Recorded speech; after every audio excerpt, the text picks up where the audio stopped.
আসসালামু আলাইকুম। আশা করি আপনারা সবাই অনেক ভালো আছেন। তো এখন আমাদের আরবি ক্লাস। অ্যারাবিক ক্লাসে হচ্ছে আমাদের আজকে যাবে খ আর দাল। এর আগে আমাদের যেটা আছে ছড়া ও ছবিতে আরবি ও ইসলাম শিক্ষার যে বইটা আছে আমাদের, সেই বইয়ের পৃষ্ঠা নাম্বার ৪, ওইখানে ২ টা হরফ দেওয়া আছে। আমার বাবুরা বাসায় ওই বইটা সুন্দর করে পড়ে নিবে। আর শিটে আমাদের যে লিখাটা আছে class work plus homework. Class ওয়ার্কে আমাদের যেটা আছে খ, দাল। এর আগে আমার বাবুরা কি পড়েছে? আলিফ, বা, তা, সা, জিম, হা, খ, দাল। তাহলে জিম হা পর্যন্ত পড়েছে। আজকে পড়বে হচ্ছে খ আর দাল। খতে কি আছে? খতে খাতামন। খাতামন মানে কি? আংটি। খাতামন মানে আংটি। খতে খাতামন যেটা হচ্ছে আরবিতে বলছে, আর খাতামন মানে যে আংটি, এটা আমরা বাংলায় উচ্চারণ করছি।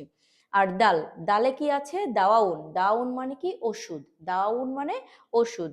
আর এখানে হচ্ছে যেই হরফটা দেওয়া আছে, আমরা এই হরফটা সুন্দর করে লিখব।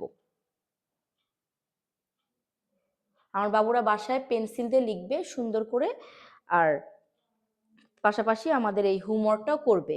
তো খয়ের জায়গায় লিখবে খ, আর দালের জায়গায় লিখবে দাল। এরকম করে হোমওয়ার্কেও লিখবে। নেক্সটে আমাদের কিছু প্রশ্ন দেয়া আছে, যে প্রশ্নগুলো আমার বাবুদের ক্লাসে ধরা হয়। আবার ওরাল যেটা আছে, ওরালেও আমাদের এই ইসলাম শিক্ষার প্রশ্নগুলো ধরা হয়। হাঁচি আসলে কি বলতে হয়? হাঁচি আসলে বলতে হয় আলহামদুলিল্লাহ বলতে হয়। হাঁচি আসলে কি বলতে হয়? হাঁচি আসলে আলহামদুলিল্লাহ বলতে হয়। কোন হাত দিয়ে আহার করতে হয়? আমার বাবুরা কোন হাত দিয়ে আহার করে? ডান হাত দিয়ে। তাহলে আহার মানে কি? খাবার। আমরা কোন হাত দিয়ে খাবার গ্রহণ করি? ডান হাত দিয়ে। আহার শেষে কি বলতে হবে? মানে খাবারটা শেষ করে আমরা কি বলবো? খাবারটা শেষ করে বলবো আলহামদুলিল্লাহ। খাবারটা শেষ করে আমরা কি বলবো? আলহামদুলিল্লাহ। আশা করি আমার বাবুরা সবাই বুঝতে পেরেছে। এই প্রশ্নগুলা পড়বে, সাথে ক্লাস ওয়ার্ক প্লাস হোমওয়ার্কটাও সুন্দর করে করে নিয়ে আসবে। সবাইকে আসসালামু আলাইকুম।